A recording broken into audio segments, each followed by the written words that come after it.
আজ আমরা মাধ্যমিক 2026-এর একটা ইম্পর্ট্যান্ট এডিটোরিয়াল লেটার করতে যাচ্ছি। দেখো পয়েন্টটা কি রয়েছে। You are disturb by the continuous price hike of essential commodities which made the life difficult for common people. যেই আমাদের নিত্য প্রয়োজনীয় জিনিসগুলি সেগুলোর দাম ক্রমাগত বেড়ে যাচ্ছে, যার জন্য আমাদের দৈনন্দিন জীবন বা কমন মানুষের জীবন, সাধারণ মানুষের খুবই হ্যাম্পার হচ্ছে এটা দিয়ে। Write a letter to the editor of the Telegraph expressing the concern and suggesting possible measure to control the rising prices. Word limit 200। তো 200 ওয়ার্ডের মধ্যে আমরা একটা এডিটোরিয়াল লিখবো, যেটা কিনা হবে কনসার্ন জানিয়ে যে এই যে প্রাইস হাইক হচ্ছে সেটার জন্য আমরা কতটা হ্যাম্পার করছে আমাদের জীবনযাত্রাটা, আর সেটাকে কন্ট্রোল কীভাবে করা যেতে পারে সেটা নিয়ে একটা এডিটোরিয়াল। তো ফার্স্টেই তোমার ঠিকানা দেবে, ঠিক আছে? এখানটা আমি দিয়েছি ডেমো ঠিকানা একটা, তারপর to the editor the Telegraph Kolkata. Subject দেব rising prices of essential commodities. Sir, through your esteemed newspaper, I wish to draw attention to the continuous rise in the prices of essential commodities such as rice, pulses, vegetables and cooking oil.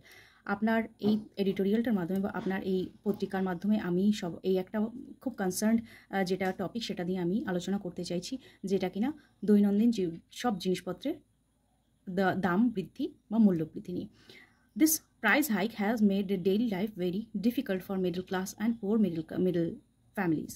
এটা আমাদের poor middle family বা middle ক্লাসদের জীবনযাত্রাটাকে ভীষণভাবে ব্যাহত করছে। Many people are unable to afford basic food items leading to hardship and suffering, যার জন্য কি হচ্ছে আমাদের জীবনযাত্রা কিন্তু ভীষণভাবে ব্যাহত হচ্ছে। The government should take strict action against hoarding and black marketing. গভর্নমেন্টকে কিন্তু অবশ্যই এই ব্ল্যাক মার্কেটিংয়ের ভিতরে একটু দেখা উচিত বা এদের এগেনস্টে একটু সোচ্চার হওয়া উচিত। Regular market checks and studies on essential items may help in controlling the situation. Regular যদি এইসব চেক করা হয়, রেগুলার যদি মার্কেটটাকে ভালো করে চেক করা হয় সরকারের পক্ষ থেকে, তবে কিন্তু এটা অনেকটাই হয়তো ঠিক করা যাবে। আর I request you to highlight this issue so that authorities take urgent measure. আমি আপনাকে রিকোয়েস্ট করছি আপনার এডিটোরিয়ালের মাধ্যমে আপনি এটাকে একটু ভালোভাবে তুলে ধরুন, যাতে অথরিটির নজরে এটা পড়ে আর এটা নিয়ে স্টেপ নেওয়া হয়। ইয়োর্স ফেথফুলি, এখানে নিজের নাম দিয়েছি, ওকে? তো এইভাবে করে তুমি কিন্তু এটা লিখতে পারো। চাইলে তুমি অন্য টপিকও সেম এইরকম করেই লিখতে পারো। তো এটা একটা ডেমো দেওয়া থাকলেও আশা করি তোমাদের হেল্প হবে।